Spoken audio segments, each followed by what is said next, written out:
Good evening. Yeah. It's October the 5th, Tuesday, yeah. 7 p.m. in El Paso. It's like 79 degrees, whatever. I hate the winter coming up. Yeah, like I put on this description, just mostly venting.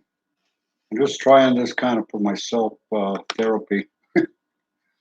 I'm 72, and I used to ask my mother, she was like, both my parents lived to be 100, but they died about 12 years ago, and almost 20 years ago, my dad is. But when I would, when I get in trouble, I call him. But I had my son; he was disabled, and I had to call my mother a lot of times to ask for motherly advice. My ex took off, so that didn't help. And the doctors and nurses give you advice or whatever.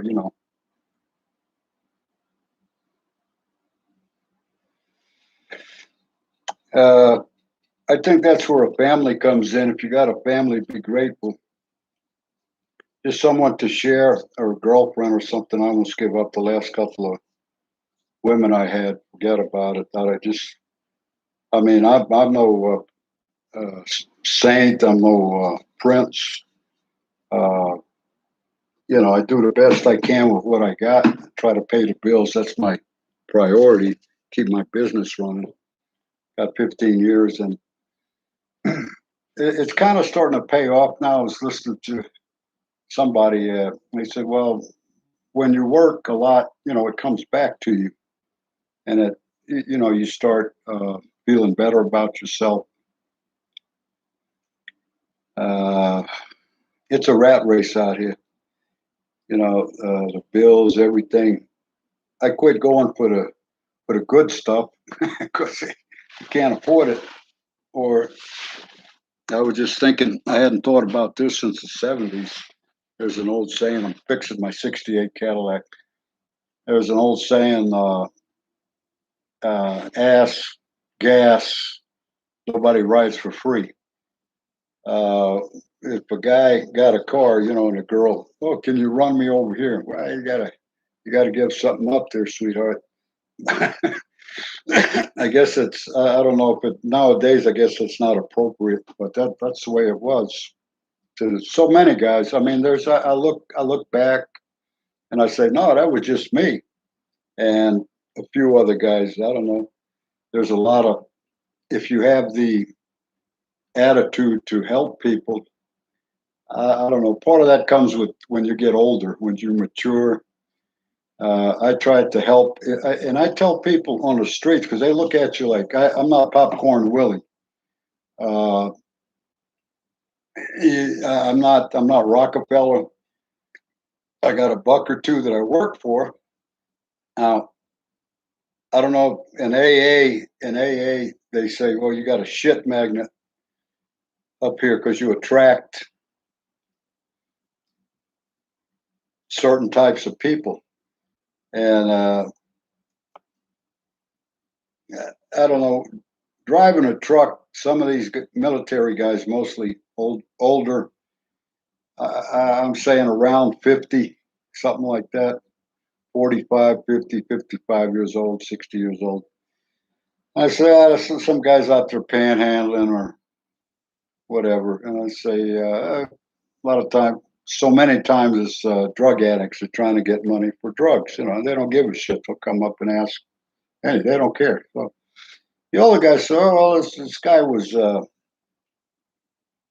outside the truck stop, and he says, "Hey, can you help me out with with something? I haven't eaten all day, or I'm homeless." Says the guy says, "Yeah, well, I gave him $50 and brought him some food." The guy threw it and said he didn't want it or threw it away. He says, I want money, man. I don't want food." This kind of I used drugs when I was younger, so I can't say, but it's just To me, after a certain age, you got to grow up a little bit. When you're in high school, you're getting high or trying to keep up with the other kids. Like this peer pressure, what they were talking about today on Facebook about Facebook. That whistleblower, that girl's, she had she got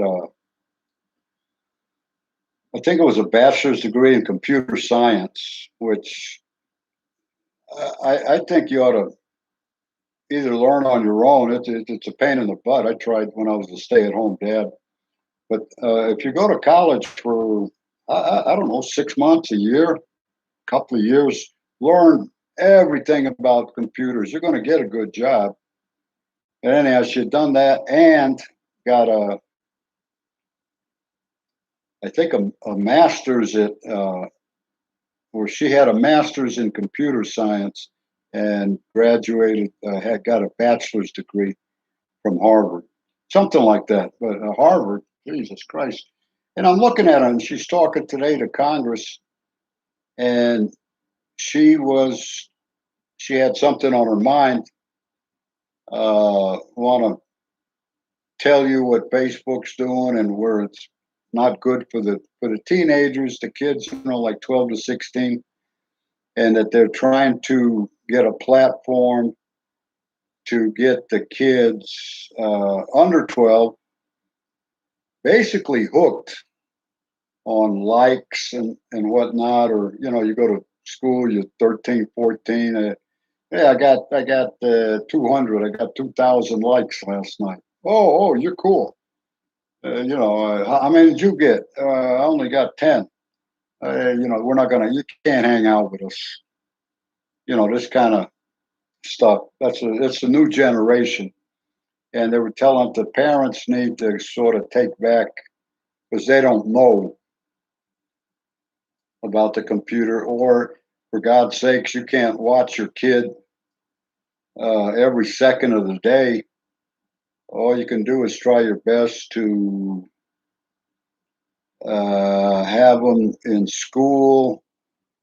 When I was in elementary school and high school, there was physical sports, and then stuff after school. We got in rock and roll bands. The Stones had just come out, so I was doing that. And then we're drinking too, and you just get a car and you start driving around chasing the girls. It's the same old shit, really. But one senator said that he had started back in '90 with the tobacco companies. I remember that. It was years ago. Was it 20, coming up almost to 2022? And in 10 years, it was 32 years ago. I'm kind of addicted to cigarettes, but I allow myself to do something. I'm not a saint, and I don't walk on water. Uh, Try to keep it real. Anyhow, the nicotine, and the companies are well aware of it. Uh, Really, they want to hook you on something. They're making money. You keep coming back, buying their product. Uh, with this basically, you got to give a child, a young person, the laws are set in place. It's like no drinking till 18 or 21, till your hormones develop, because your brain's still developing till you're about 21. So if you're 15, 16 or whatever, you haven't quite developed. The maturity is what you call it. And life experience. Uh, I used to tell people when I first sobered up, I'd be hanging out like California or New York or something. Uh, Friday, Saturday night. I just got off work, clean up, or I got some money. I got my paycheck. I'm looking for some action, man. But the first thing you do is, well, I started. It was awkward a little bit. I'd go to 7-Eleven or something, or I'd get a coffee. or go get some Chinese food. I like Chinese food or Mexican food, and I'd go up to Hollywood, cruising, trying to trying to get a girlfriend for a while, see what I could see. Well, that's what I did for years. I thought it was normal. Like I say, there's other guys out there got locked up behind that shit. And Monday morning, we're in front of the judge, fucking longshoremen's, and I fucking make nothing but money, man. The guy's about 30. I say, why don't you? There's a thing in America. Like I was talking before on my I think my third video that I grew up with Dean Martin. The Rat Pack, that glamorous Hollywood lifestyle. My dad went from El Paso to L.A. when I was I think 12. He gave me a $20 bill. He had a business meeting with a guy. He says, he says, I got to go meet the guy. He says, he gave me a $20 bill. Go to Disney. You want to go to Disneyland? I had to catch 2 buses. I went down there, get lunch for a while. He said, I'll see you tonight. We'll have dinner. Okay, Dad. The next day, he's we go to Hollywood, and he says, come on, we're going to go and have lunch. I'm going to meet the guy at Dino's place. Dino's. It's Dean Martin's place. I was looking it up on YouTube. So yeah, the good old days, the 60s. And if you look, LA in the 60s, Hollywood, it's all Cadillacs, Continentals, brand new cars, Rolls Royce, one after the next. Friggin' money. And the women would, a lot of times get the hair up and with the dress all nice, clean, the guys in suits and whatnot.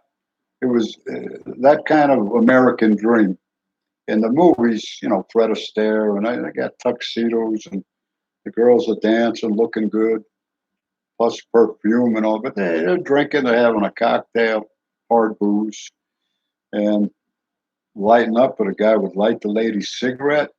There was that kind of romanticism, continental, debonair, sophisticated. That was what was portrayed as the American dream. So, me being younger, not knowing better, you fall for that. You want to, like you can see right now. I really don't give a shit. I just took a shower, put a t-shirt out. I don't care.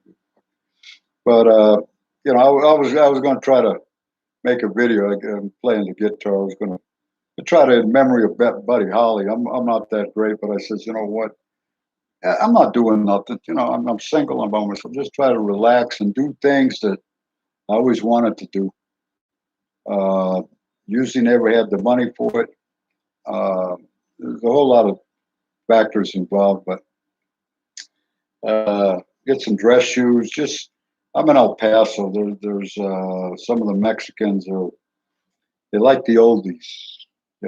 East LA. With the cars, with the low riders and all that. I says, well, there's nothing wrong with it. Once in a while, I get dirty, fucking filthy, greasy. I'm working on my truck. I was cutting the weeds today in the backyard. The weed eater hit the weed, and then there's next thing it's dirt. I'm kicking up dust and all this shit, and like. With a truck, I got to get up underneath the truck, and you can't be a prima donna. You got to get dirty sometimes. And these $500,000 jobs, you got to wait 2 or 3 days. Sometimes you go to the dealer. You get under there, you hit a O'Reilly's or Harbor Freight or whatever. Get a tool at Freightliner, truck stop, whatever. You go park in the back or something, and it's the weather fucks me up, but I can't. Too hot or too cold, I cannot work on a truck. My hands trying to fix a fuel leak. I think it's 10 degrees in Salt Lake about 5 years ago. My buddy says, "Nah, get out there. I was out there all night fixing my truck." I think you're bullshit, man. Maybe he was. I don't know. The guy's tough as nails. But I told him, I says, Jimmy, I says, if it's below, basically if it's below freezing, unless it's an absolute emergency or something, but then you try to get into a garage where it's still cold, but it's not. Anyhow, I told him, I says, I don't know what you're talking about. I don't want to insult the guy. He's like a year older than me. And I says, but I said, my hands. I got under there, got my cardboard laid down on the ground. It's all wet and frozen, nasty. And in 5 minutes, my hands ain't cooperating. So I said, no, it's like right now I'm trying to, it's 70, 80 degrees. I'm trying to fix little stuff here and there. Just all this little shit adds up. And I got to go to the truck stop and do a couple of change that filter, get back out there, make some money. But I'm just, I don't know. They put me in the education category now, but I don't know if anybody's going to give me feedback or something. I'm not looking for confrontations. I'm just me. Sometimes I don't like to keep my mouth shut too much. I think there's a freedom of speech. And what I put on this on Vito, these are my opinions. And that's all it is. I don't want you giving me death threats and telling me I'm full of shit. I got into it one time on a chat line or something about 15 years ago. But there's some kid in England or something. He just came from the McDonald's. He walked out with a McDonald's or something. I said something, hey, why don't you work for your money? Something like that. Motherfucker starts cursing me up and down. I says, hey, punk, well, I'm too old. I shouldn't have said nothing, but hey, man, I'm doing you a favor like they did for me. When you're young and you steal and you do shit like that. And looking back now, I wish more people would have said you shouldn't do that. They tell you you shouldn't do that, but also I'm the type of person, give me an explanation as to what I should do. Can you help me with a couple of bucks? I'm hungry, motherfucker. That's why I stole some food. And if not, tell what I did in New York. The guys on the street and whatnot, they says, oh, go down to 3rd Street, go down to the men's shelter. They feed 3 times a day. So that's what I did. They hook you up with welfare and apartment. You got to wait forever. And then if you're homeless, I stayed in the men's shelter in the in the big room they call it. God help you. I'm not from El Paso, Texas. I was in pretty good shape when I was young, but that's got to be a nightmare. There's good people there. There's World War II Korean veterans. You don't see them too much. They're gone, But you go in there, but there's so many bums in there. It stinks. They clean it and all that, but these guys are filthy. I never seen nothing like that in my life. New York, I love New York, but there's a lot of bad shit, a lot of crap there. It's like California, same thing. So a lot of people got mental issues. So that's kind of also in the back of my mind why I'm doing this. I do too, but I'm not. It's kind of a game, And if you got enough, I used to drive cab in New York, and once in I'd talk to people, and a couple of girls, well, beautiful, beautiful girls. I said, where are you going? She said, all right, or they'd tell you, I'm going to the psychiatrist. I'm going to go see my shrink. Well, I'm not familiar with that. It's a different culture here in El Paso, Texas, and I don't, I'm not that familiar with it. I left in '67. So I says, I'm very money conscious. My dad was all about business. I say, how much you pay a psychiatrist? I mean, basically, you lay down and tell the doctor what's the psychiatrist what's bothering you, or you know your aunt. They used to have a joke. Your mama, your aunt wears combat boots or something. You know, kind of strained and is bothering you. You know, you're trying to get a. But they say $100 and $200 an hour. Shit, if I made 20, $30, and I'm shooting for 20, $30 an hour. I can't afford that. I just as soon go to the park and hang out with three or four of my buddies, over a quart of Budweiser, some vodka or gin or brandy, whatever you got. Uh, Talk about what's bothering you, bullshit. And that's you go back to work the next day, you get a little relaxed, and you go home and clean up, have something to eat, and back to work the next day, whatever. But I look at after I sobered up in L.A., Long Beach. There was they were hitting on the fringes of that, and I got in trouble. And they wanted a couple of times I had to get children's protective. They wanted a psychological evaluation. Had to talk to a psychiatrist and all. And it's kind of it's interesting to a point, but it's also you got to stop what you do. I need to make money. I'm barely getting by. For me to go, I had to go up in Oregon, up to Portland. I'm going to say 2.5 hours. I got to get a babysitter for my son. Or he was in school. Got to run up there to the university, which is beautiful. That's how I learned the Oregon Ducks. I went up to the Oregon State University. I think it was the south of Portland, somewhere around there. And it's very interesting. I got the reports, and I looked at them later.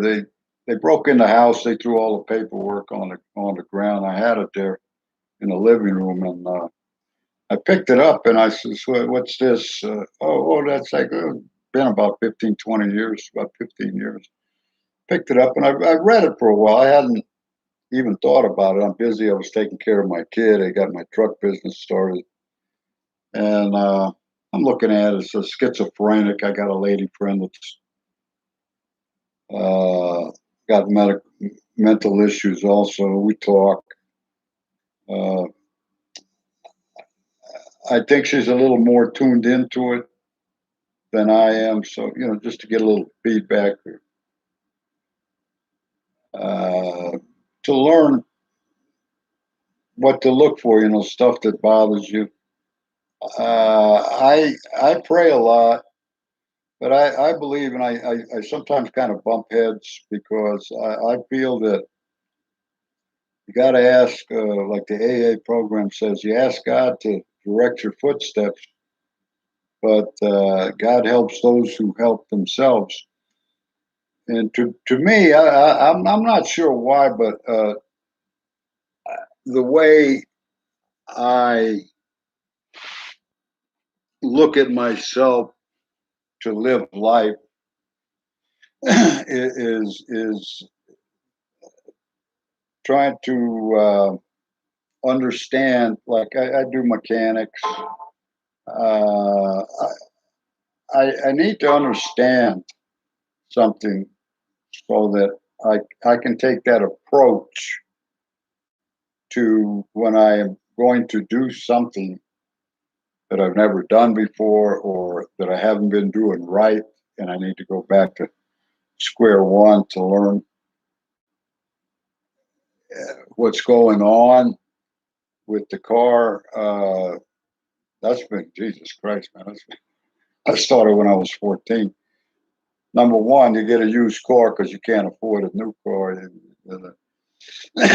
After a while, then you're young, you kind of run it a little bit hard, and you're not paying attention. You're not thinking about the maintenance. So when you finally break down or it's running like shit, you got to open the hood. That's for starters. And then you got to talk to somebody about what's going on. And they say, well, what's it doing? Well, it's doing this. It was running perfect. But then it started missing a little bit, what the fuck is that? So I need to fix it. There's something wrong with it. And my girlfriend had an uncle that had a 52 Chevy. I had a 53. And my first problem was the spark plugs had gotten fouled up a little bit. And he had a garage over there and he got his little toolbox. And he showed me, he was, that's the way I grew up. Like the older guys show the younger guys what to do. Now with the computer and the smartphone and all that, well, they don't respect or like older guys. And half these older guys are assholes too. Don't just to be fair. Uh, if I got a problem, I look around the truck stop. Who looks like they know what they're doing? There's kind of a look, Like I say, there was a guy who was out the Marine Corps. He'd been working on his own truck for 35 years. Well, he knows what the fuck he's doing. And I says, let me ask you a question. What kind of truck you got? What kind of motor you got? I've asked guys out here with brand new equipment, and they're dressed like, like I don't know why they're driving a truck. If I was dressed that nice or I was that clean, I'd be doing something else. Hey, what? That's a nice truck, man. Yeah, I just bought it. Kid's about 25 to 30. Where the fuck did you get the money, man? Motherfucker. Okay, 200,000, 175, 150,000 enough, I ain't got nowhere near that kind of money. But I say, what kind of motor you got in there? I really don't know. You're spending that kind of money. You don't even know what kind of motor is in there. Somebody help me with that. God have mercy. I don't. All my life, my father didn't know about cars, but for God's sakes, I would, I could. What he would, what's wrong with it? I don't know. Did you look at it? He had gotten when the middle brother was 19 about 1950. Yes, 1955 or 54. My dad sent him up.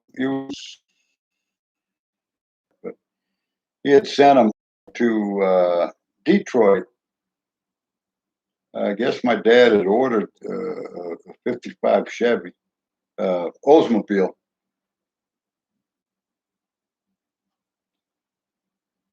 I don't know if he wanted to save money, but I mean, he knew about the business end of it. Yeah, I hadn't even thought about that. I'm thinking you go buy a car at the local car dealer. So my dad told me too that if you need something, you go to where they make it, and you could get it cheaper at the factory or whatever. Never thought about that. I try to think a little bit. Anyway, I went up there and drove back to the house. Uh,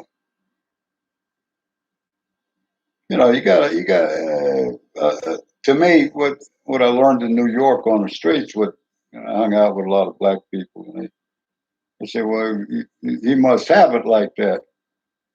You got that kind of money. Uh, I've almost had conversations with people but we were talking about other stuff when I was young. mostly girls. But uh, like I say, now that I'm older and in business, you need to, as much as humanly possible, and little by little, learn stuff like the computers. I started learning why is one $200 and the other one's 500. The Sony computer, the laptop is $1,000 and up. Well, what all? Look at the specifications. What all does it come with? Now it starts getting into these gigabytes and all these technical terms. I had to learn all that shit. I said one's got storage capacity or whatever, the hard drive and this, that, and the other. Well, I'm sitting there like, well, look it up, you know, and I'll give you an explanation. And with my son, with all the medical terminology, I bought a medical dictionary and try to get an idea what it's telling you. Sometimes they give you a couple of 2 or 3 words in medical words I had never heard of before. Guy gave me a physiology book, which explains he was trying to help me. He picked it up for $1 or something. It was a $50 book. And I started looking, shows you the parts of the body. And then, because when you ask the doctor about something, I should have been a doctor, but it's a lot of work and looking stuff up and all that. It's interesting as hell, especially, like I had a need when my son was disabled. So, and that medical, like I got a couple of problems right now. I asked her, she had the same thing. I said, oh, I didn't know. Well, you talk to people. What'd you do? Well, like this hepatitis C. Well, sometimes it goes away by itself. I had the thing. They tested me in Florida. I came back to El Paso. They says go to the university. I went over there. I looked online. The hospital right next to the university, Providence, is. I went over there. I got a specialist. I procrastinated for 5 years. I get in front of the doctor. I said I need to get to the bottom of this shit. And I said, Doc, I see the medicine costs like what, $45,000 or something. I said $85,000. That was about 5 years ago. I'm still here, so I didn't die. But it's very important, and it's stupid on my part because it's your liver. But right about then, I'm turning 65, 66. I get my Medicare. So I figure they're going to pay for everything. No, here comes the United Healthcare guy. God bless this guy, but been at it 30 years in El Paso, drinking. He got an ego the size of the mountain. He's 5 years younger than me. We went to the same elementary, same high school. We're worlds apart. I think it's a booze. I don't drink no more. That guy's talking shit. But he says, come on, man, you got to play the game. Play the game. At that time, I'm broke. I'm looking at him like, how the fuck do you say something like that? Whatever. I says, okay, well, let me see what's going on here. I need some help, and I don't know what to do really. A month or two went by. Come back, I call him up, and he says, I got good news for you. He says, here in the state of Texas, the government will pay 60%. 60%. So I'm good at math. So in a split second, I figure 40% of what I have to pay. 40% of it is like about $32,000, 33,000, something like that. I don't have that kind of money. And I told the guy. Now, I walked across the street to my neighbor and his daughter. I think she's about 50 or so, works for the city, Mexican Indian. And I explained to her. She says, let me call my friend. I got a friend that's a pharmacist in Juarez, Mexico, right here, about 5 miles away. If you do that, I'd appreciate it. She comes back, and I think I drove some more. I came back a month or two later. I seen her, and she says, yeah, she can get it for you for $1,500, the medicine for 3 months. But they're out of stock right now. Okay, I had saved up, I think, 1,200. And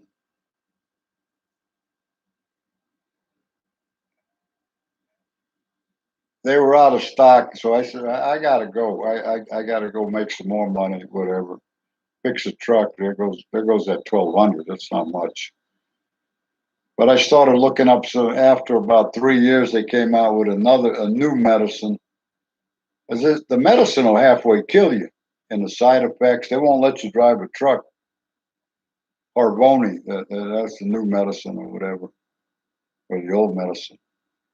They came out with another one. It was like $25,000, a couple of them.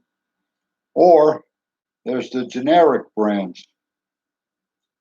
I said, well, if this one here is almost one-third the price, they get it for $400 or $500 in Mexico. You got people from all over the world. You can get medicine online from India, from Canada, from Mexico. You know, people. Not everybody's rich. You know. Uh, I was butting heads with my lady friend, and she says, "Well, if you'd have," it's not what she said; it's how she said it. She's kind of always trying to take a dig or something. Somebody, somebody done her wrong a couple of times, I guess, and taking it out on me. But she says, "Well, if you'd have started working when you were younger." Well, I understand that, and she knows me almost 40 years from AA. Well, I know that's stupid. You know, like she ain't got shit. You know. But then she nosedives right into, well, you're going to end up homeless. Hey, fuck you. You know,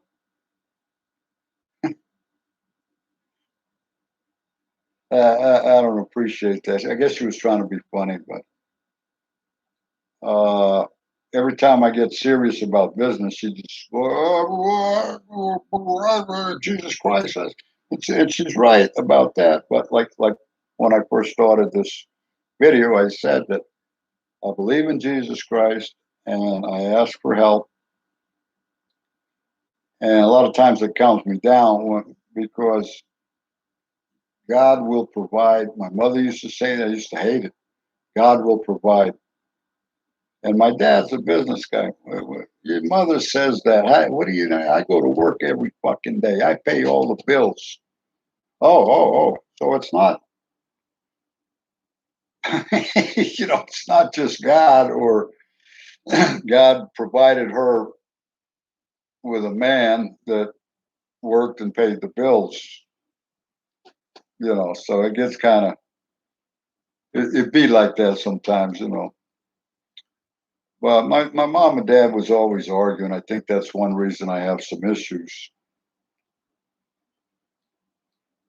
A lot of times my mother kind of, I feel, took a lot of things for granted. Because you're lucky you've got I mean, my dad, he was a provider, and they stayed together basically 79 years together.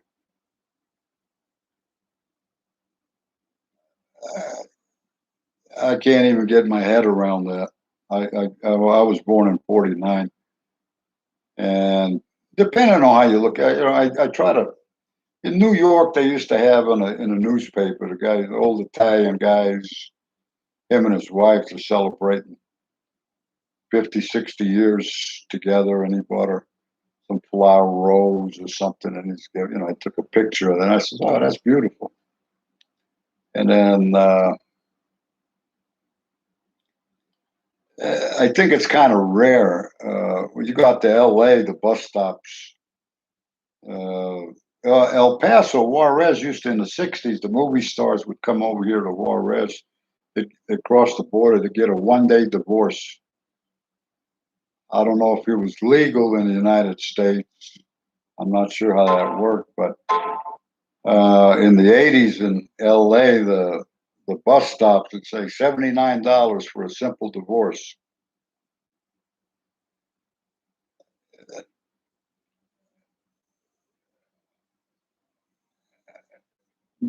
I asked my dad and mom thousands of questions.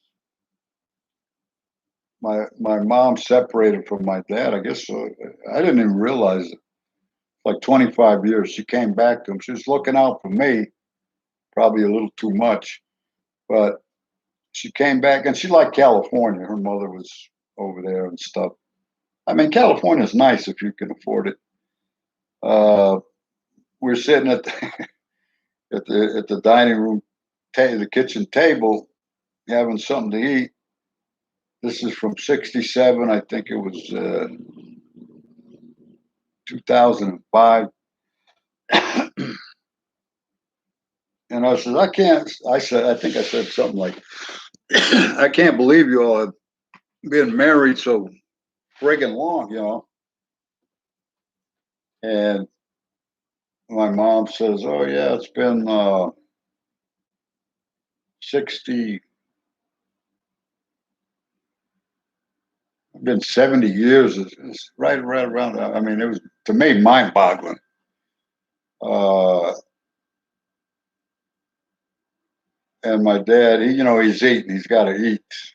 And then he lifts his head up, takes a bite of food, chews it, and he goes, well, you were out in California for 25 years. Like, holy fuck, man. Uh, After that, because he died right after that, I come in one day to their house and they were sitting in the living room holding hands. I never seen that in my life. They didn't show a public display of affection. Never. I lost it. I didn't know. So that's what I'm trying to get to the bottom of, what where my issues are come from. Because I looked on TikTok and there was some therapists and psychiatrists in there, and I said, "Oh, if you grew up in an you had abusive childhood, you got adult trauma, which basically staying with you for the rest of your life and affects your relationships. So if you're married or you got a steady girl or something, count your blessings. I make do. I try, like I say, to keep this business. I joke that I'm married to my truck because it's an old truck and needs constant fixing, and but I'm only human, and I wish I had a wife or a girlfriend. I always had well, a lot of time I had a lot of girlfriends, but then uh, when you start getting into depth in your relationship, when the shit hits the fan and all that, uh, I'm just copying what my dad did. He would stay the course. He'd just be there. But nowadays, I notice a lot of girls that I really felt that I loved, and I could see a future, turn around after a few months or something. Listen, this ain't working out. I says, I don't know what to do. I mean, I got angry a couple of times because looking back, I realized that was from frustration.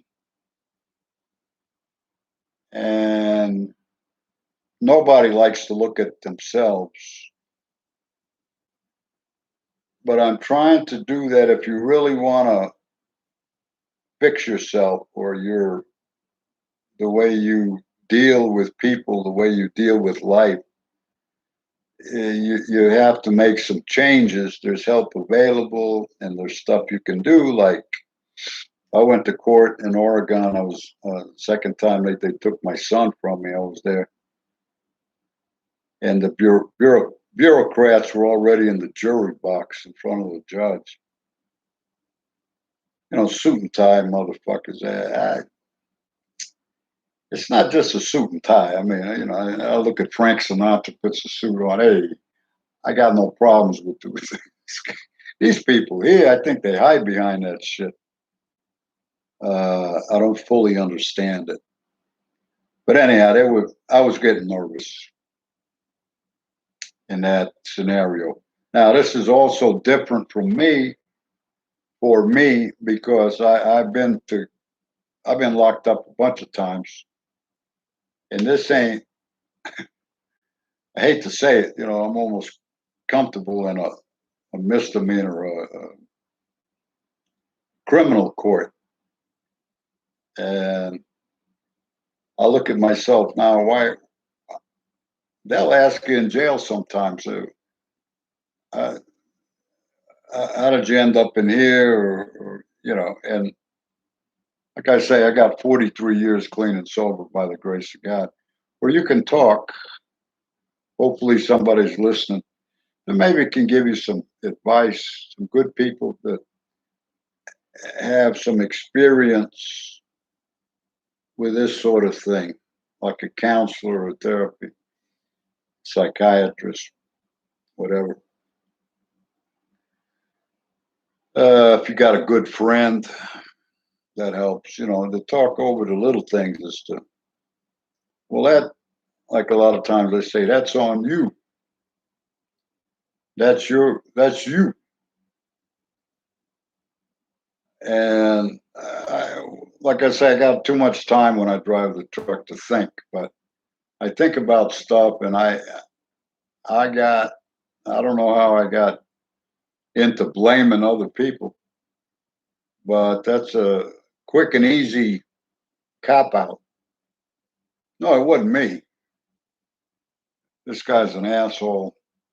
And a lot of times it's true. I'm trying to separate what the program wants you to do or what my program is about now. Trying to understand the demons in my head and all the issues I have to. If it's real hot, I get tired. Uh, the devil will attack you when you're tired. Like AA says, don't get too hungry, tired, angry, lonely, halt, hungry, angry, lonely, or tired. In the Bible, it says the devil will uh, attack you or try to entice you or whatever when you're at your weak point. And when I'm tired, I know I start thinking how to go back and fuck this guy up. I said, wait a minute, where did that come? I practiced for years to when I get like a negative thought, it kind of comes out. Where did this come from? Well, hold it. Oh yeah, well I've been driving all fucking day. It's fucking 102 degrees inside the truck, 105 inside the truck. That tells me it affects my thinking. So what I do is either take a little nap or lay down for a minute and just try to relax. I'll sit in the bunk, smoke a cigarette, whatever. I go get something to eat, maybe take a shower, walk into the truck stop, come out, take a little break. I don't, the basic federal motor carriers rules and all that I think the rules are made for a young man, 20 to 30 years old or something. Half an hour break. How the fuck you half an hour? You got to park the truck. It's supposed to let your motor cool down for 3 to 5 minutes. Do your paperwork. Lock up. Smoke a cigarette. Talk for a minute. Look at Facebook or whatever. That's 10 minutes. Boom. Now you walk to the truck stop. You walk inside. You go wash up. Go to the bathroom, whatever. You walk over, sit down, go to Subways or get a hamburger or something. The restaurant's open. You go have the TA. I love the setup they had was a buffet, salad, cottage cheese, beets, peaches, you name it. Nice soup and salad, two different kinds of and a menu. I sit there and go get a salad. Let me get a iced tea and I tell the lady, the waitress, give me a couple of minutes. I'm taking a break and okay, no problem. I'm sitting down in a restaurant to eat, and she comes back in about 5 or 10 minutes. That's half an hour right there. I said, now how the fuck am I supposed to? I'm supposed to. You get your food to go. I see a lot of the guys get the food to go, but how you gonna be driving a truck and put the food on the floor, and you be grabbing it with your hand or using a spoon or something? How the fuck? What does that say about yourself? You do what you got to do. But I like to. That's the way I grew up. I like to sit down, and that's the way my parents taught me. Yeah, but we try not to argue. My dad would always tell me, "We're not going to argue." He said, "We're having a discussion." So I love to do that. Sit down and talk to someone. What's going on? Yeah, just a conversation. Uh, I like the Cowboys. How about them Cowboys that kicked ass Sunday? Let's see what happens.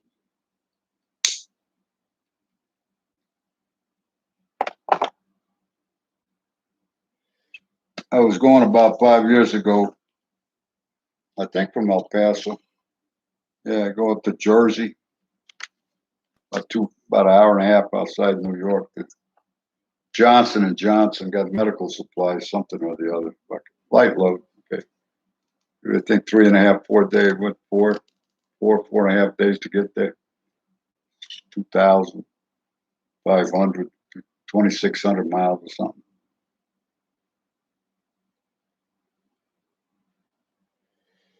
4,500 bucks, something like that. So I went over there. Got there about 2 hours late. They won at 7 o'clock in the morning. I got there. Oh hell no! We was talking to the dispatcher back then. I said, "Hey man, I think I had to change a tire or something. I wasn't driving fast enough or something." Then I got there about 3 in the afternoon. I pull into the dock. The guy says, "You're gonna have to." He says, "Park in the back." He says, "You're gonna have to get unloaded 7 o'clock in the morning." Okay, so I says, "There a restroom back there?" "No, we ain't got no restroom. There's a basketball court, big fucking facility. grass and all that. Uh, I just passed the diner about 2 miles back, the truck park, and I should have gone back there, but I had very little money. I figured it'd probably be $8 or $10. I mean, I said, fuck it, I'm eating potato chips tonight. I went to sleep. They unloaded me in the morning. Don't say nothing. I go back, take the same load. It's a good load. I take the second time. But fuck it.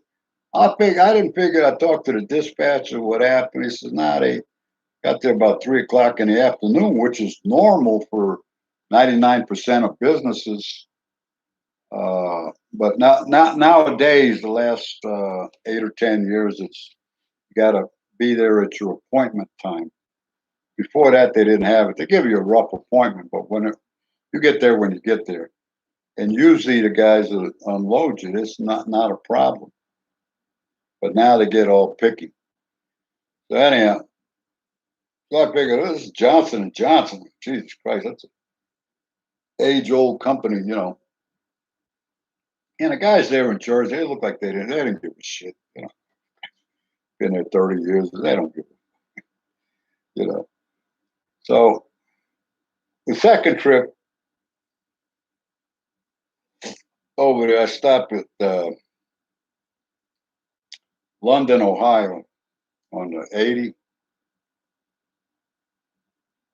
or the 70. It was a 70. I stopped at a TA. I've been there a couple of times. Nice restaurant. I come in and get something to eat. I like to go back east. I'm in Ohio. I got a little young lady friend from there. And I was stopping and there's a couple of guys sitting there. I says, "Oh, so we're in Ohio." I had a couple of girlfriends from Ohio. I don't give a flying. It's all mob over there. I says, "Hey, I says, is there?" They said Giuliani and them. They said they busted the FBI. Said they busted the back of the mafia. I says, "Hey, so is there still mafia over here or what?" "Oh yeah, yeah, yeah. It's this guy next to me, man. Yeah, my cousin was in a mob. Because when I was a kid, I remember in the house, the bagfuls of money. I'm laughing. Oh, yeah, I lived in New York in the '70s, whatever. Okay. I was sitting there bullshitting. I had a little problem with my truck. I think I just put some injectors in or something, one or two. So we're bullshitting, and back east over to Ohio, Pennsylvania, the guys work on their own trucks. They're mechanic, diesel mechanics and shit. So we're talking. Uh,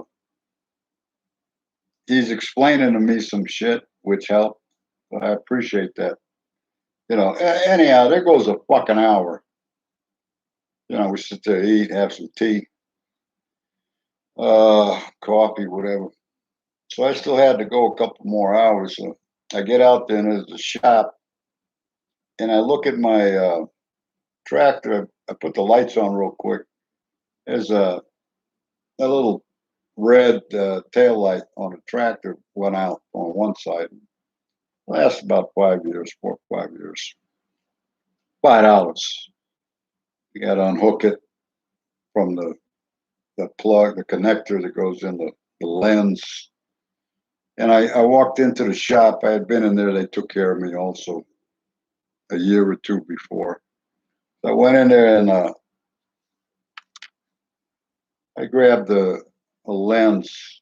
And I put it on real quick, 15 minutes. I don't want to get pulled over for inspection, and then you ain't got the lens. I did that real quick, and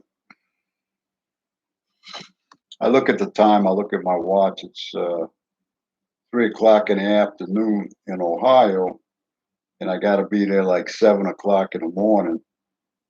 And I start looking, it's going to take me, I ain't going to be there till about noon, 11, 12 o'clock in the morning, you know. So I'm a nice guy. I figure I call JB Hunt and let him talk to the dispatcher and tell him, look, I had the, they don't know nothing about repairs. So I sometimes, I said, look, I had to fix my truck. Usually, as soon as you say that, they'll say, okay, well, what time are you going to be there? And the guy did. And I said, I probably need about another 2 or 3 hours. And then they usually give you 4 or 5 hours after that. But, you know, everything works out, you know, don't worry about it. You know, they're supposed to call the company and say, look, the driver had a repair job or something. And, you know, you got to reset the appointment time. So I'm looking at it. Now, this guy, before we got off the phone, he goes, what the fuck are you doing? Just like that. Like, you're supposed to be there. I drove from El Paso, think straight to Dallas, and then up by now it's 3.5 days. And sometimes I start a day early to get the truck ready and everything. I'm fucking tired. And this fucking guy's telling me, what the fuck are you doing? You know, don't appreciate that, but everybody knows that. So anyhow, I got this jerk, you know. So I says, well, you know, the fuck I got to explain to you. Why don't you get out here and drive a truck? I think they ought to have a guy drive 2 or 3 years before he becomes a dispatcher so he knows the business. Now, you got all these lottie-da guys that are coming out now with, like I say, here comes the guy that don't know what kind of motor he got in the truck, but he got a warranty on it. It's brand new. He's going to run about 5 years without stopping. Only, you know, minor repairs here and there. So he's delivering and he's doing 70, 75 miles an hour. So he's always on time. And they get used to this shit. I tell them in a nice way if I can. I said, look, pal, I'm an old guy. I'm supposed to be retired on the beach. You know, I'm out here trying to make a living, you know. Oh, okay. Yeah, I understand. You don't understand, motherfucker, but that's okay. Fucking, I understand that you don't understand. So, anyhow, it is a deal. So I get there. I forget what happened. I get over there. And, oh, this guy takes out 200. I remember. Yeah, this guy takes out $200 out of my fucking pay. And I called him back up. He says, I said, what the fuck? You take, I think, $250 out of my pay. What the fuck, man? Johnson and Johnson. They got nothing but money. That's the way I'm looking at it, and it's true. So, what the kind of business I'm in? That's why I say. I mean, people get killed over bullshit like this. Where I come from in New York, you fucked me out of $250. Now I can't say I fucked myself, but here's the deal. I started, you know, I'm working my way up, and things lately have been beautiful. This is what the point I try to make is that it's not a perfect world, and you know shit happens. Most people, most people are understanding, and a lot of times, like the dispatchers will say, "Well, let me call you right back." So, you know, 10, 20, 30 minutes later, they call you back. Okay, we got you rescheduled. And sometimes it's for 2 days later. So you get there the next day, now you got to sit or you got to find a place to park for another day. You're not getting paid anything. You're losing money. But I make enough that I see that doesn't bother me. Okay, so I'll rest up. I'll sleep, man. I'm fucking tired as shit. Go and take a shower, get something to eat. Now you got a day to kill. Okay, that don't bother me. I'll check the truck. Oh yeah, I got a flat tire. Let me go in the shop. That'll take 2 hours. Okay, well I got time. When you got an appointment, it's like, oh, they're fucking. You got very little wiggle room, you know. So I try to drive about 50, 55 mile an hour average. That's usually 9 out of 10, no problem. But yeah, when these guys turn around and sometimes what they do now with JB Hunt, they give you information like 4 pages long on a certain customer. So, and if you're late, it's going to be, you know, $50, $100 fine. Okay, what they tell you up front? That drives me nuts. When you didn't say a fucking word. Maybe it was there. I didn't read it. Yeah, I don't bother with that shit.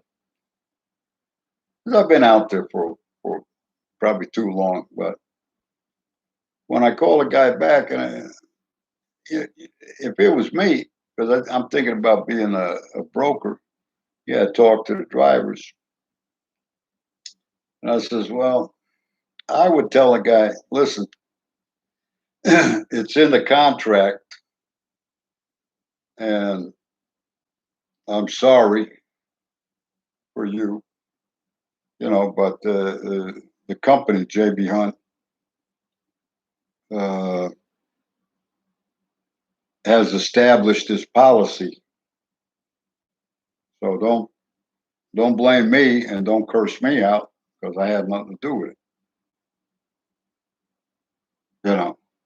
And you should go, oh, I didn't understand it. Okay, it was my fault. Okay, well, have a good day. Yeah, you too. Under the circumstances like that, but see, that's what they were asking. They were protesting a couple of years ago about we want transparency from the brokers. There was a couple of whistleblowers that said, "Yeah, man, they're laughing about it. They just made the company, or they put that in their pocket and told you, blah blah blah blah." You know, I'm so old. I tell these guys, I really don't give a fuck. I never made so much money in my life. A lot of hard work. And it's my choice. I could retire and I get 800 a month. What the fuck, $20 a day? What are you going to do with that? So I just say play the game. Sometimes you win, sometimes you lose. Sometimes, usually it's a normal situation, but every now and then. But this guy here, I don't want to say that. It's like I want to tell the guy. Let me tell you something, pal. I might drive over to the company building where you are. Like some guys do. They go up there and they fucking stick a gun in a guy's face. I want my money, motherfucker. You know. Well, now you're looking at a felony. If you don't pull the trigger and kill the guy. And what'd you come to prison for 25 to life? Well, the guy beat me out of $250. For $250, you end up in prison basically the rest of your life. Was it worth it? Come on, man. Shit. Do the math. Get a piece of paper and a pencil. Did your ego take over the way you think? Because I used to do that. Like I'm doing it right now. I'm saying, yeah, if I'd have gotten my friends, I want to explain to the guy, listen, pal, the guy's a jerk off, you know. He's talking to you like you're a piece of shit. Okay. Let me just say something. Uh, Maybe you could sleep or not sleep tonight, knowing that had it have been the 70s or the 80s, I drop this load, I go to New York City, I pick up my Goombas, one or two of them. You're going to wish you were dead. So the next time you fuck over a driver, but I get tired sometimes of I see the guys protesting a slow roll in Ohio and a slow roll in DC, and it's like, why bother? Ain't nothing going to change. You'd be lucky. You'd be lucky if it changed. I pray to God that it does. But the nature of the beast. See, I'm from the old school. That truck driving, it's corporate truck driving mostly now, and that's got such a tremendous effect on the way everybody thinks and does. Uh, I'm looking at it like, I got to retire after a while because, God bless them, So I'm watching today the news. Last week or two, I've been at the house taking it easy. I says, with his Trump thing, well, he's going to run for. I remember they were praying. He said he'd go to a prayer meeting every day. And my sister says, God, remember God's in charge. So with that whistleblower with Facebook, I actually heard people saying it's about protecting the children. Oh my God, I almost couldn't believe what I was hearing. That's right. Now, I don't know if they're lying. I don't really trust politicians that much. But I said, maybe things are coming around to the way they should be. Maybe we have to go through this experience to come out the other side and learn something from it. Uh, Biden, Biden will tell you everything's good. We want to get the country back together, unify the country, get along, and all that. It sounds good, but now you're trying to.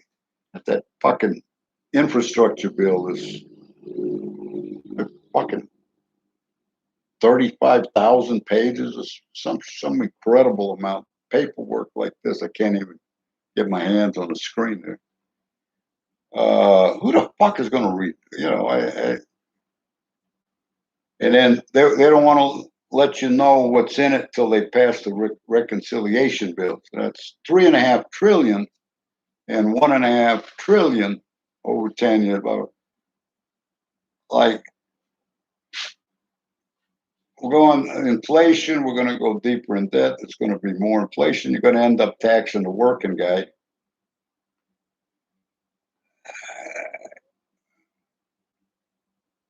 So Biden, even though he may come, I try to respect him because he's 78 and he's got white hair, but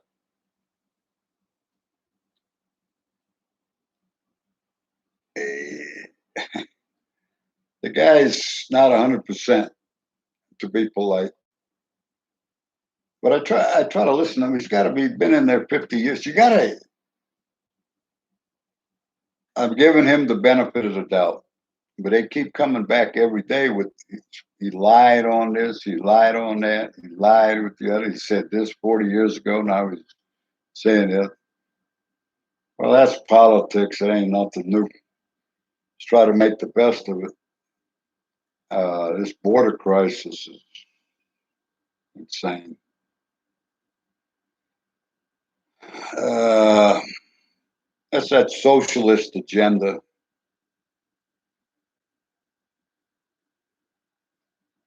Once I start working, I don't give a fuck about politics. I don't have time, but I feel very frustrated. I think everything will be. I think when you put your trust in the Lord Jesus Christ, Everything's going to be all right, one way or the other. We're going to get by. Ain't nothing new. We've been struggling, all of us, the poor people, guys. So I'm just trying to put this video out to say that don't give up, and God bless the young people. Some of the old people. These young motherfuckers now, they ain't worth the shit. We weren't worth the shit half the times either when we was young. That's just the nature of the beast. And I see examples of so many good people.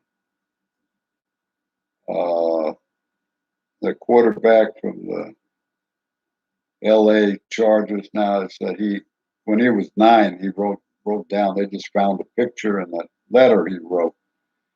He said, "I want to grow up and become a quarterback, like for the L.A. Rams or something." Well, the Chargers. He was from San Diego. The Chargers moved up to L.A. So he's playing Raiders Monday night or something. That's beautiful. That's like a, an American kid's dream. And they shared that. And I said, well, that's, you got to kind of look for stuff like that. And I didn't feel like it doing the way they say, do a little, if you sweat a little bit, that solves a lot of problems. I'm in a fucked up mood this morning. And I said, well, get out there and finish cleaning the weeds in the front yard. I had to cut the weeds. It's mostly weeds. Cut them down. I did it around noon. The heat starts fucking me up, but I just do it. I feel better after, it was a little like a little exercise. And then I cleaned up. I swept a little bit. I said, oh, hell, this looks great. Anybody that listened to the last video, I was doing the garage door, and I put a anchor and a lag screw to hold it, the frame is a 2x4. In the last 2 or 3 days, I had to get in the garage, and I go in there and lock it, open the fucking door like a human being. Cool. That one lag nut's holding it in place. It's not falling on top of you when you get in. Hey, that's shit. But I did it. I quit procrastinating, and I did it Saturday afternoon. And now it's paying off. Every time I go in there, now it's paying off. Trying to get rid of these fire ants. I dug 2 or 3, 4 times already. They make a nest or something underneath the ground. And I got a 20-ounce bottle of Raid from Walmart, and start getting rid of them. I don't like those fire ants. I know we shouldn't kill things, but they've been there for about 2 or 3 years, and fucking 10 billion of them. I just don't like that. And then the cat comes in. I got to get some mesh to stray cat. I don't like this. It's an arrogant cat. I have to throw him out of here. So. And that's fixing what I got. And I says, hey, I'm fixing the car. Put some oil in there, fill it, top it up, put the starter back together, or put the wires back on there, put a little gas in the carburetor. May try to start it tomorrow. And, little by little. But when it rains, it pours, and I got to get up on the roof, and I got this leak. I put a patch on this right above my head. Plasters like that could probably give you a concussion if it. But I'm trying to fix little things, little by little, and it helps if you got a little money, because I went to the store. I got it from Walmart, a 6-foot ladder. I had to go to Ace Hardware. The ladder's like $59. They stole $7,000 of tools from the house. That's right after my son died. So I say I got to walk to the. I need a little pair of pliers. I need a screwdriver. I got to walk to O'Reilly's and back, and every fucking, you know. So now I try to, well, go for a walk. You know, get a little fucking exercise. When I'm driving a truck, you don't get no exercise. You sit there and the steering wheel and you shift. Uh, your back muscles get weak. You know, you only use these muscles this right here. So I look at it like even doing a repair job, at least it gives me a little exercise or activity or something. So I thought if I retire, like I looked on eBay, one of the passwords is screwed up, so I fixed that. Straight got a new password, and I said, let me look at Cadillac. I used to be on eBay all the time until they kind of quit with the real estate. I got the house now, so I don't really worry about it. I said, see how much the Cadillacs are going for. They got a '99 Cadillac in Orange, California, Orange County. It's a '99, I think, four-door DeVille for 340. There's 2 days left. It was a charity. Somebody gave it to a charitable organization. Nice, clean-looking car. Got 14,000 miles. Motherfucker, my nephew's though. He wants to give me this PT Cruiser. I want to call him and tell him, hey, grab that fucking car and let's talk. You know, well, I got the money in my bank account. Let me go over there. I'll take a bus or I'll take the plane. I'll fly to Long Beach or Orange County. Nice fucking car. So I'm reading. I started getting excited. And then I started reading the description. We tried to turn it over. It won't start. The battery was no good. It needs a battery, so we couldn't jump start it. The motor's not running. Hold it, motherfucker. I'm looking at it. It's got the North Star in it with 14,000. Maybe the speedometer quit. I don't know. It's a digital speedometer, but so number one, you got 3 days to pick it up. You got to call somebody that's going to pick up the car for you. What we used to do in Long Beach out the police auction and take them out and get the tow truck to take them out to the street right there. Usually it just needs like a battery or something. I had a car lot, so I had the guy tow the cars over to my lot, but $45. But this here, you know, I'm like 800 miles from LA. I had a car carrier, but I sold it. My nephew says he's got a guy that would transport it. And I got no room in the backyard. He got no room at his place. I got 10 acres up in Pecos, Texas. I thought, well, if you go put it over there and keep it and just get one of them OBD scanners and see what's wrong with it and start buying the parts. By the time you finish, it probably costs you maybe $2,000, probably about a $5,000-6,000 car, but it's a lot of guesswork and all that, and running back and forth and park it. If I park it over in Pecos, if the fucking the desert rats, if they don't get in there and shit in there and you catch the hantavirus, get sick or die, you know. Is it worth it? I'm just staying with a 68. I found a 60, was 61 with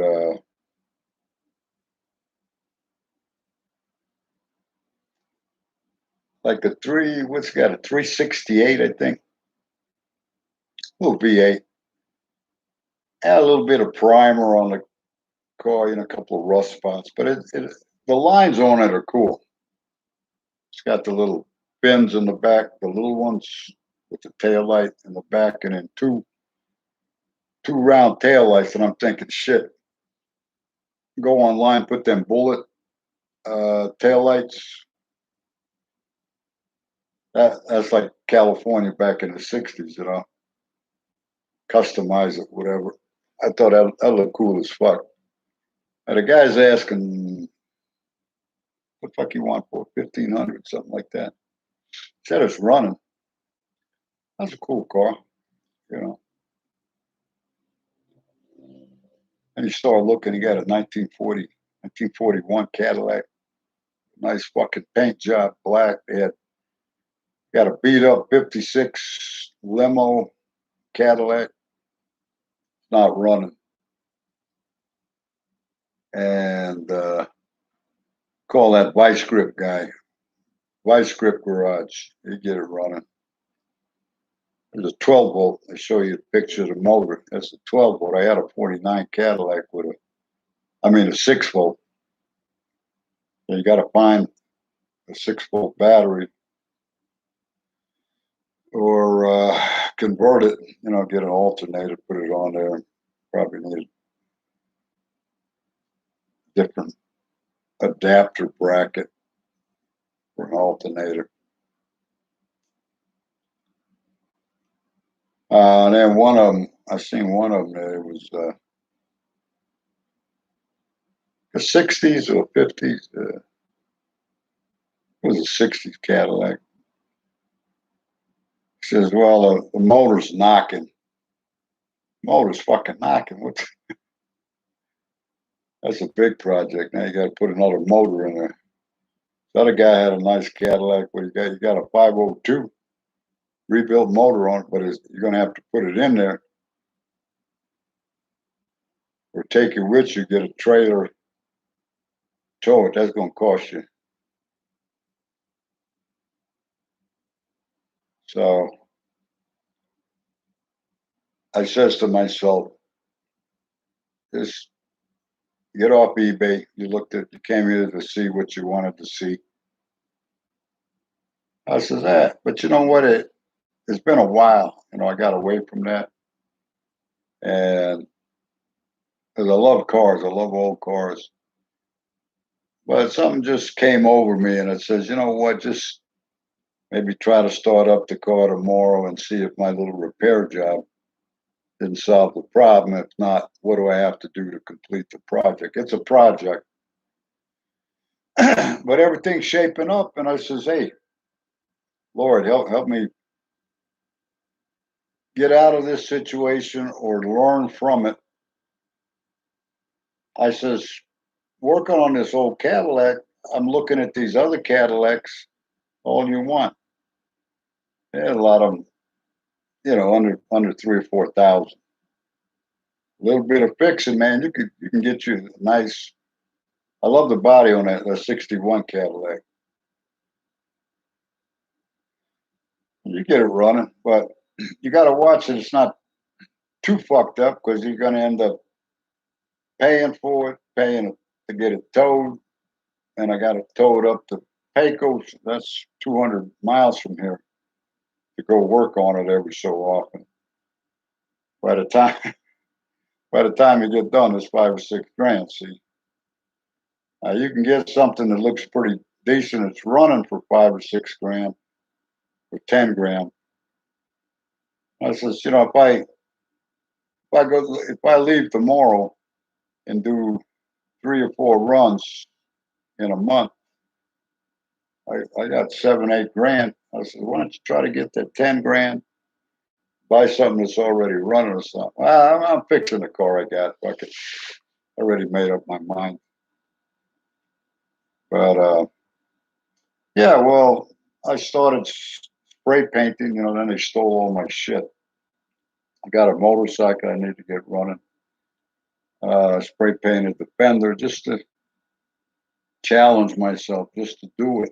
Don't cost a little bit, not too much, but the paint job come out pretty good.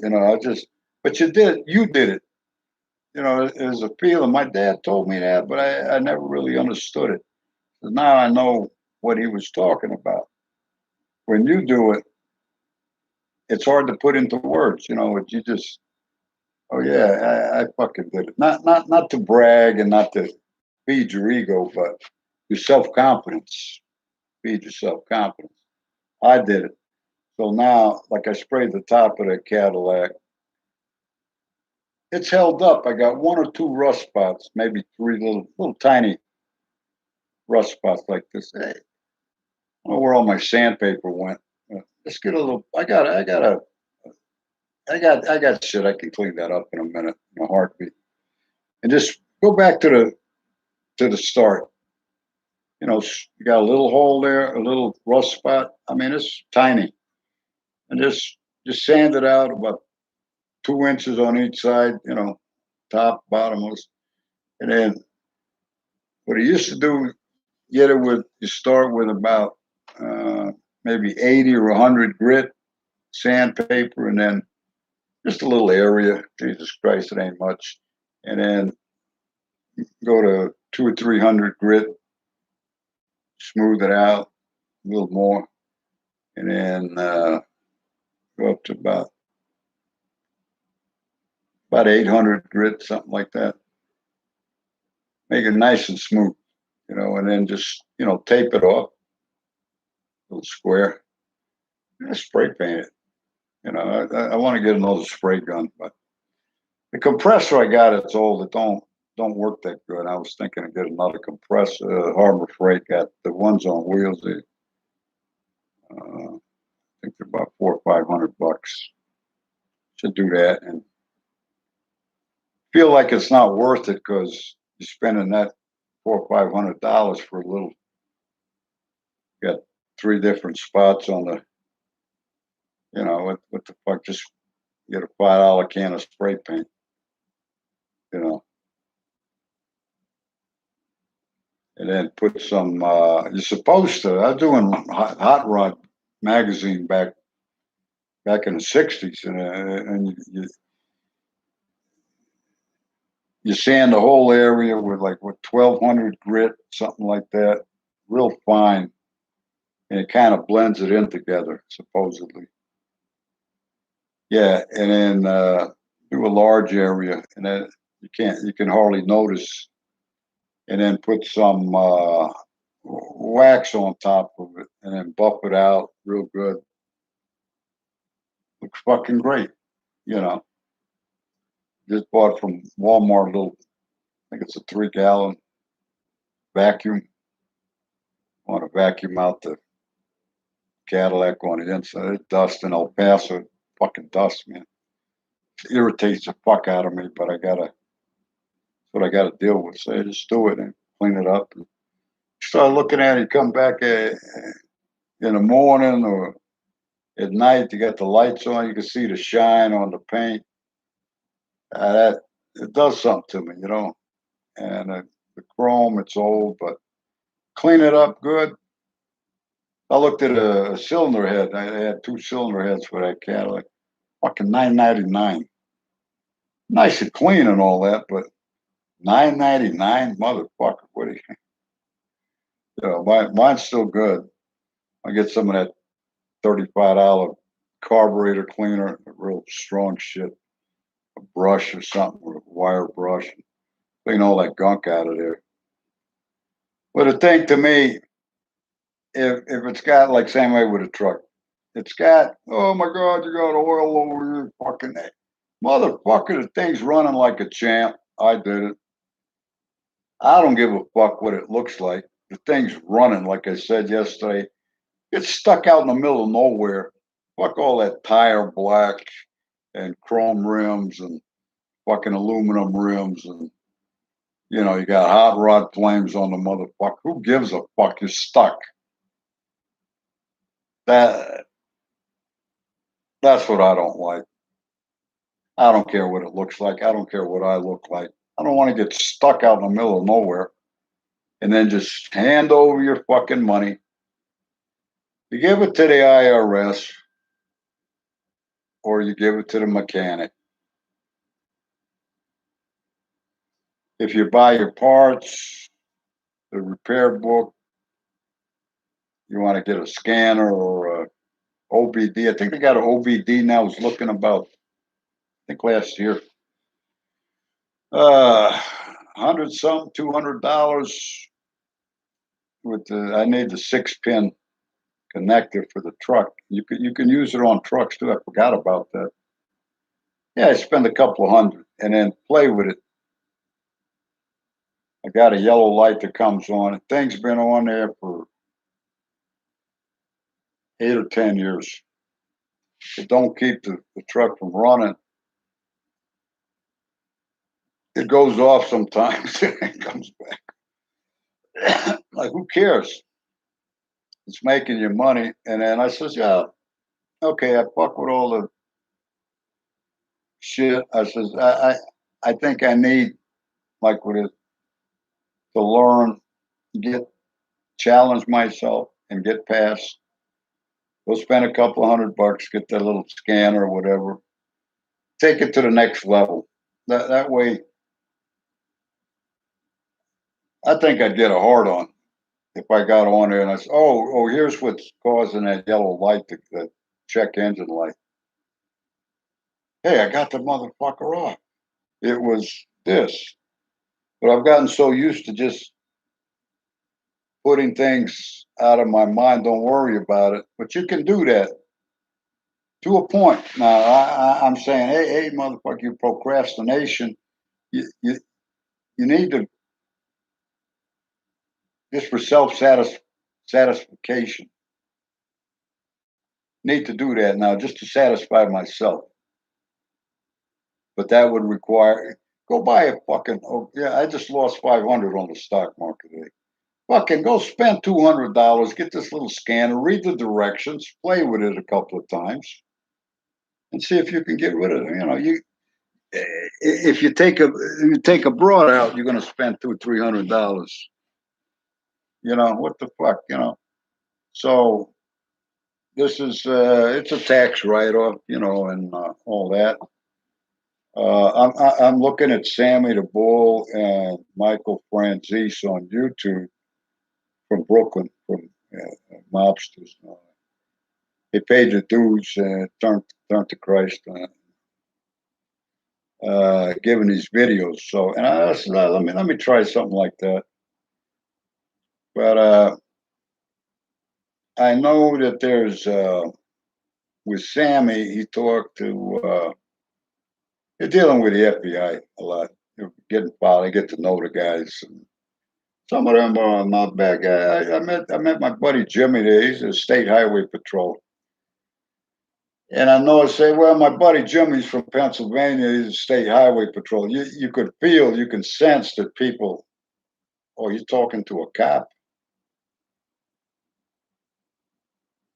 And that goes on forever. And I said, you know what? This guy encouraged me and worked with me, came over and helped me several times. We became buddies. He encouraged me to get on the stock market.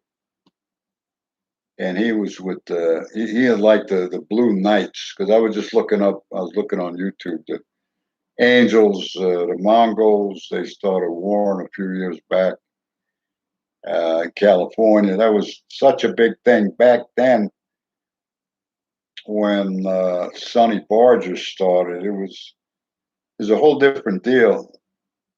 You know, now from what they're putting out on the videos, they were into the making big money with the drugs.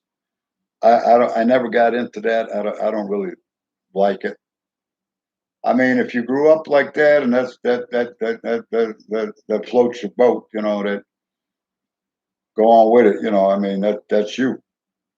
I don't. It's something. It's a different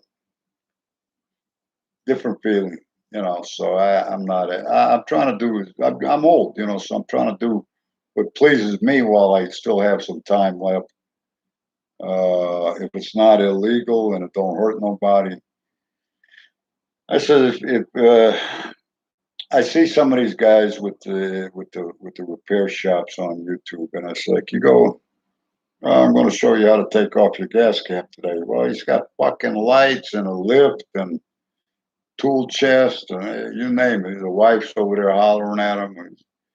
You know, you got a wife and a house and a garage. And motherfucker, you got. I went to one place in Missouri. They were working on a hot rod. They had a nice fucking 3, 4 rooms in a building. Went in there for something. Guys fucking building a hot rod. I mean, fucking nice. But what a beautiful.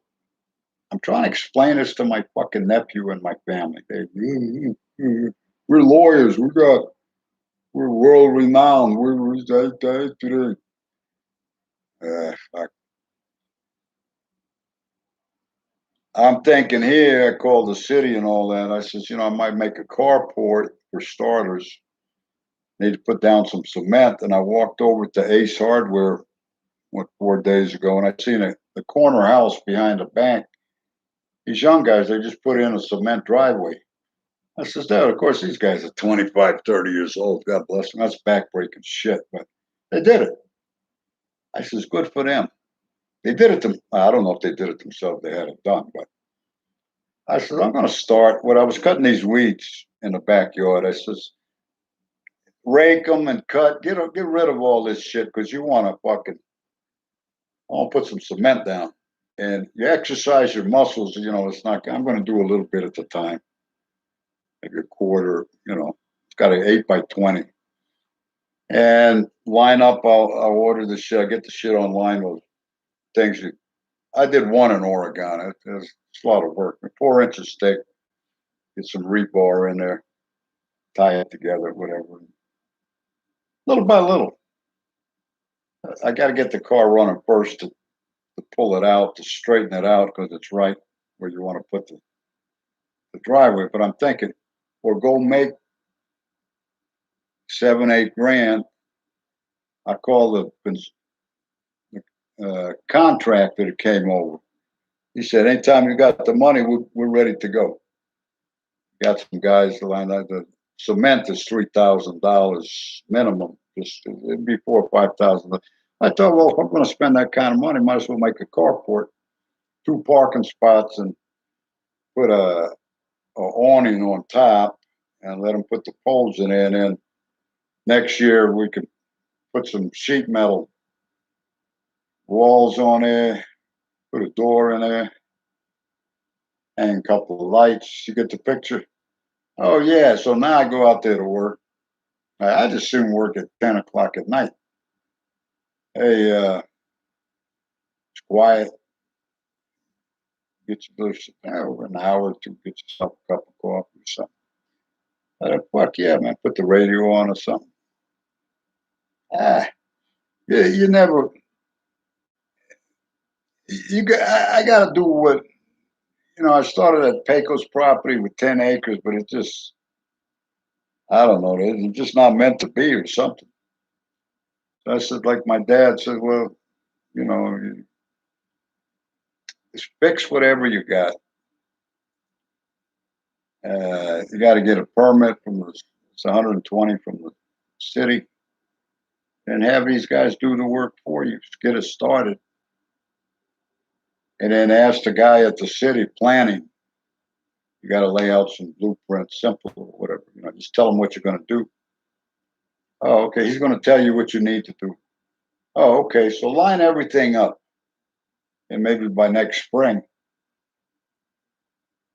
you know, I like to rebuild that motor on that Cadillac, to take it out,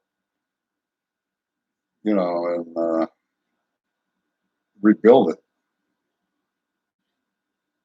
You learn as you go. I'm reading these books. I got the repair books. Need some tools, specialty tools. I got a lift already, little by little. And I got the old garage. Maybe make a doorway through the garage, something like that. Uh, that would help. You go to sell the house, it doubled in price, and then it's going 120,000. Maybe now you get 150,000, get your money back later. But if I'm comfortable, I'll just stay here. And then I got a basement. What I wanted to do is get a couple of tables down there, maybe work on carburetors or something. Just take the steps down, get your coffee, put your music on. Got lights up there already, And then work on. I seen a guy working on carburetors in Lake Havasu with on a rental storage place. He's got a table with a tablecloth, and he's got everything cleaned up, putting everything together just right. And I told him, I said, that was about 10, 12 years ago. I said, man, you're the man. I said, you're doing this shit. That's the way you're supposed to do this shit.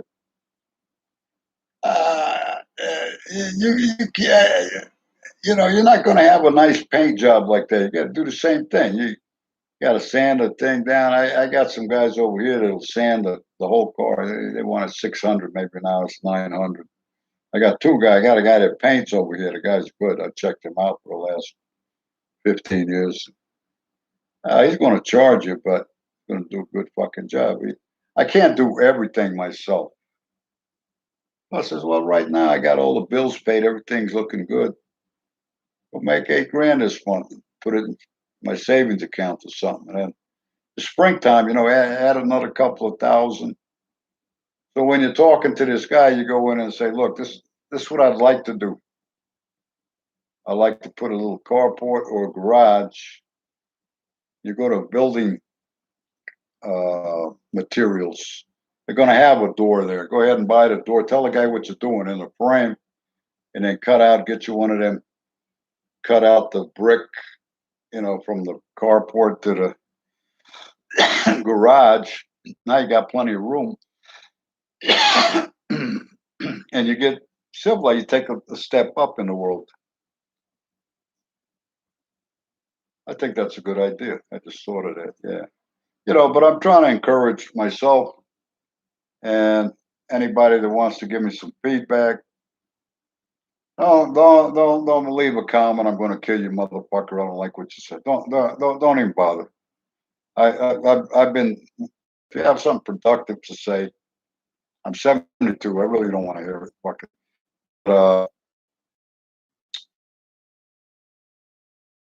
On cars as a truck driver. I'll say things the way I see them. Like I don't like half these truck drivers because, and I'll tell you why. I'll give you the credit for being able to understand. I'm not going to just deck you. I'm not going to blow your head off. I'm going to explain to you how I'm looking at things and why I'm looking at things. Now, at that point, you can agree with me, not agree with me, or kind of just say, the guy's a fucking idiot. I don't know. Well, to change the channel, go look at something else. It's no use arguing. If you can come by and say, hey, pal, I had a 67, 68, 69, 70 Cadillac. This is what I did. Like they got a Cadillac for them. Some of these guys, it sounds like a guy's 25 years old with plenty of money, living at dad's home. It's parked in dad's garage, and they ask some stupid fucking mechanical questions. And I'm thinking, this guy, hey, I did that day one, day two, I did this, day three, I did that. This is 27, 28 years now I've had this Cadillac. But if you don't like the color of my skin or the color of my hair or the glasses or the way I talk or something, got a little bit of hair, I'm from El Paso. There's something about me that you don't like, well, go on, man, pass me by. Don't start, man. You're a fucking asshole, man. I don't want to hear that shit. I know I'm an asshole. I came to that point in AA when you have to admit, like the ponds. I can't say I'm sorry. Sometimes you just gotta. You realize that I was wrong. I'm sorry. And that's life. Get over it, get on with it. But that's what I'm looking for out here. Just if I can help, or if I can get a little encouragement. I was looking at AB, the Aryan Brotherhood thing, on YouTube just for a minute, and I got so stuck 3 years ago outside Austin, Texas. I fucked up. I threw a push rod in the truck. Luckily, I found it was two repair garages. I called one. He says, call the other guy. So I called the other guy, and that's a whole different planet over. So I'm talking to James. His AP, his son was AP or something. And he went to Sandy, the strip club in Dallas. That's when they just finished me up. And I said, hey, I'm going to come back. I want to hear the rest of that story. But I went back about a year later, and he left or they got rid of him or something. Chris over there. And I was stuck. I'm not really. I lived in Southern California with all the skinheads. Now, the Aryan Brotherhood, they don't like the blacks that are Mexicans. I looked up my last name, Gutierrez. It says Germanic. They added the Z or the S 400 or 500 years ago. I said, I'm part German, motherfucker. I thought over here they tell you, I say my name's Victor Gutierrez. Oh, it's Gutierrez. You got to roll the R. It's Gutierrez. Okay, motherfucker. My dad's from Guanajuato. Okay. The state Mexico City's in, the state Madrid and Spain is Gutierrez. Okay. But it comes from Germany originally. And then they said they moved from Germany. They went down to Spain and to Italy. And then there's a Jewish population next to Portugal on the side of Spain. And then my grandfather come from Spain to Guanajuato, Mexico. Anyhow, that was California. They're like filled with hate. But this guy's he starts talking about AB, and I'm like, I'm stuck like Chuck, and I'm thinking this guy hates Mexicans or something. But I got to deal with it. I mean, I'm stuck. This guy turned out to be one of the most beautiful people I think I ever met.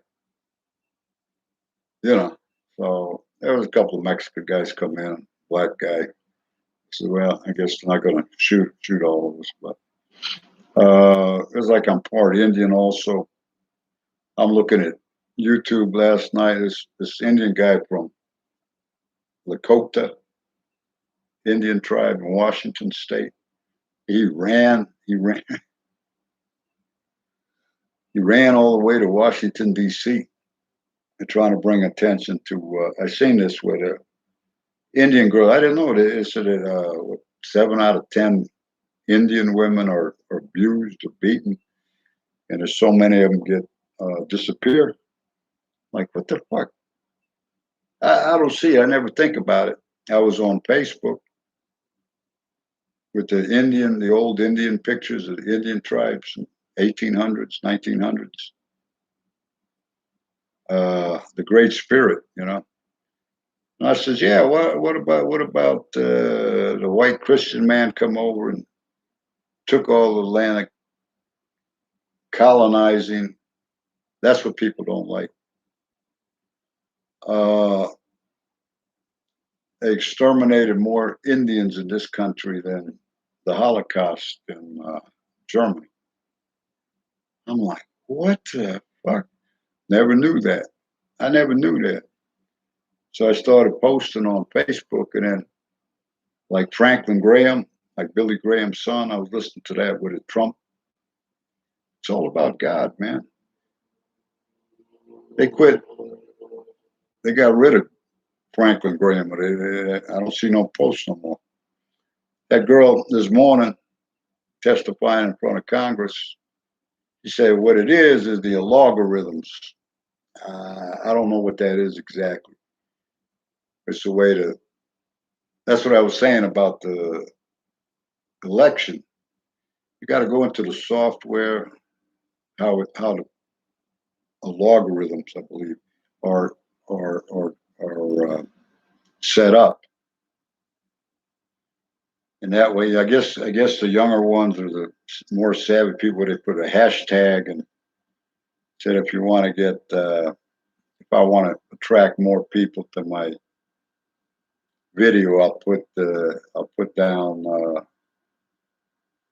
cars, mechanics, truck drivers. I forget the word they use to describe that, but just the things that are the key words that will, uh, put your product out there, or whatever. So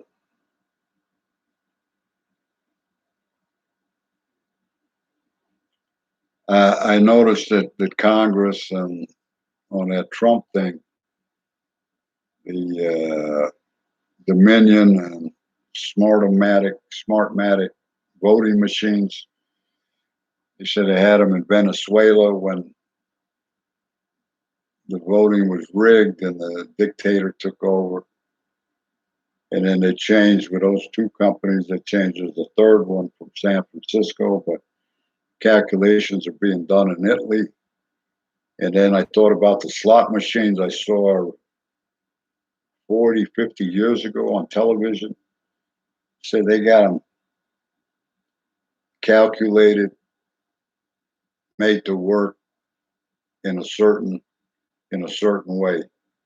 That every 100 time, like the slot machines, you hit the hand, you hit the jackpot. Not every time, and the different combinations. There's people that do that shit. The average American working guy, the poor people, the working guy, the middle class. You're working 8, 10, 12 hours. You get home, your wife leaves you a note. I left with your brother. I left with your best friend. Have a nice life. I took the kids with me. Now you got to get a lawyer. You're tired. You just want to get something to eat. Maybe fuck, take a shower, go to bed. You got to go back to work. And you got time to be flipping the channels and all that. And that's largely, I think, how they get away with a lot of this shit. I was a stay-at-home dad. I got into the computer. My mother was nagging me and nag. I couldn't take it no more, so I got a computer and I started learning. And then I noticed too that I started learning, and all my buddies were, "Oh, you got a computer? Yeah, yeah. Oh, I just got a laptop. Oh, okay. Look at YouTube. I don't look at that shit. Or Facebook. Oh, fuck Facebook. I'm looking at communication and education. You can educate yourself, but I mean, uh, you know everything and nobody knows nothing. That ain't no good. You got to tell people, or also educate yourself by the way other people teach you how to behave, how to act, how to do something, whatever it is. So there's all these things involved. But like what I was saying about the Indians, I don't pay attention to them, and then I start getting busy with something else because I do have my own. I need to take care of this shit. I start looking on YouTube, man. The pyramids. There's so much shit. The Illuminati, the Shriners, the fucking Temple, the bike groups, the mafia. There's so much shit that I think's interesting. My buddy told me, "Hey, you got to get Netflix." I ain't got to get shit, motherfucker. Why don't you look at YouTube? You could educate yourself. If there's anything you need, because he's got like what's he telling me? He's got a 12 to 15 inch, got a 20 inch flat screen. Well, I got a 15 inch. That's 13 inches. I got used to it. You can put a big screen on it, whatever. It's good enough. I'm saying if I'm on television, what I like is a History Channel or PBS. You get on the television, just it's good, but then you got to pay a whole lot more too. So I look at car repair, this truck repair, the shit that I need. If I want to make lasagna, I'll look at I was looking at the Italian, some old Italian women from New York cooking. Don't hardly speak English. Motherfucker, they're cooking. A couple of guys in it too, throwing in this. Oh man, there's all kinds of shit. Don't limit yourself. Sometimes I spread myself out too thin. But that's what I wish. Like I look at like Congress with that whistleblower. That broad smart as shit. Congress people, they're knowledgeable, but but they don't talk like this, just in layman's terms. I wish I could be the catalyst to talk to the everyday Joe, the working guy. Because I see with everything so spiffy clean, he got the microphone. To me, I feel like this fucking clown in a suit. He's too fucking clean. And this girl's so fucking intelligent, but I'm looking at, she ain't a bad looking woman, but yeah, I'm too old, but uh, you need to go out and get drunk or get laid or something. Just get real. But I don't see. My brother was running for senator back in the '60s, Arizona. I'm talking to him up to the day he died. He's just on a different planet. So I try to present. I look at TikTok, something like that. Maybe it's your neighbor. I say, oh, these people got to get $300,000, $400,000 house, and I don't have it like that. But I mean, we can't talk or laugh or joke. Like I said, I'm not going to go over there and get drunk and make a fool out of myself. But it's no use further division. Those of us that drink and those of us that don't drink. When I was drinking, I drank enough for the rest of my life. Really, I drank so much shit. Lucky I didn't die. But can you not? When I'm drunk, I can't. I'm a blithering idiot. But when I sobered up, I used to have a couple of people that once you get to know each other, you have little conversations, see how they do, and they're doing a little better, and they get married and move away or something, whatever. Well, that's good. That's what we're trying to. And if you fuck up, you come back here, and we're going to work some more. What happened? Or how? What do you need? What do we need to? If you're in a relationship or marriage, what do we need to do to keep the peace in the family, as they say? And make it a successful marriage. I'm hell bent on. I made it. I started my business, and I've kept my head above water. It's not nothing to write home about. My sister goes nuts. Oh, you've done so much work. I'm so proud of you. But it's kind of like I feel like it's hollow. It's not. She never changes her tone of voice. Never jokes. Never. I don't. I didn't grow up that way. I grew up almost the opposite of it. I try to talk to her because she's my only sister there, and like I say, she's 91. If I can help her, whatever. But just trying to, like Rodney King said, why can't we all just get along? This guy Dana White is looking at UFC wrestling or whatever. Oscar De La Hoya, that guy's a piece of shit. What the fuck, motherfucker? Yeah, the more scandalous it is, the more viewer it attracts, the more he put money in his big money in his pocket. He struggled, but it's a shame that the American society has. Uh, I guess it's always had a dark side, my father used to say it's not pleasant to talk to you. How come you don't want to? Not pleasant to be with you. What you want to put a howdy doody costume on? What the fuck? What are we talking about?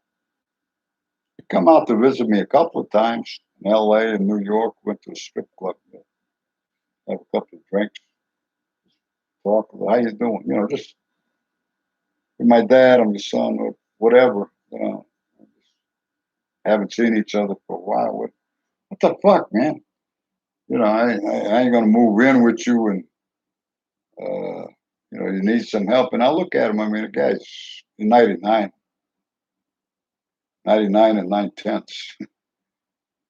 And I was hoping that, like, kind of for a second chance, that maybe this is my chance to, be with my dad sober and look at him in a different light. I got my son here. Like I say, he died a month later, so that was that. Cat's in the cradle, you know. You're always so busy. That's what I'm trying to tell my nephew. You know, you need to slow down, take a breath, brother. You made it in L.A. I mean, for us, Gutierrez is, you know, that living in Huntington. You're never there, man. Once you come over, he likes Austin or the NASCAR or Formula One. Go over there to Austin, outside Austin, about 10 miles. Get yourself a mansion for on 5 acres for 300,000, you know, 400,000, whatever. Who you trying to impress? That's the key. Who you trying to? He got issues, man. Trying to coach him, but then he won't. He don't want to hear it. So like my dad, I'm trying to make my point. But I think I think all I can do is pray for him because when somebody don't want to quit drinking, they're not going for drugs all the way to death. You told them, your mother told, the school told you, the police told you, your old lady told you. Everybody's told you these are warning signs. And you keep, well, I know best. Don't you know who I am? I'll handle it. But you're not, well, yeah, but you got to let go and let God, as they say. And for real, you know, and you put that in practice. So, okay, well, I'm going to shut up, get some sleep. I just had my spaghetti. I might got a little bit of ice cream left. I got to call Walmart and order some groceries there. So, everybody have a good evening and a nice week. And got to get back to work, so maybe I'll make another video in a month or two or something. I'll see if I can do it from on the smartphone, which I'll only be about this big.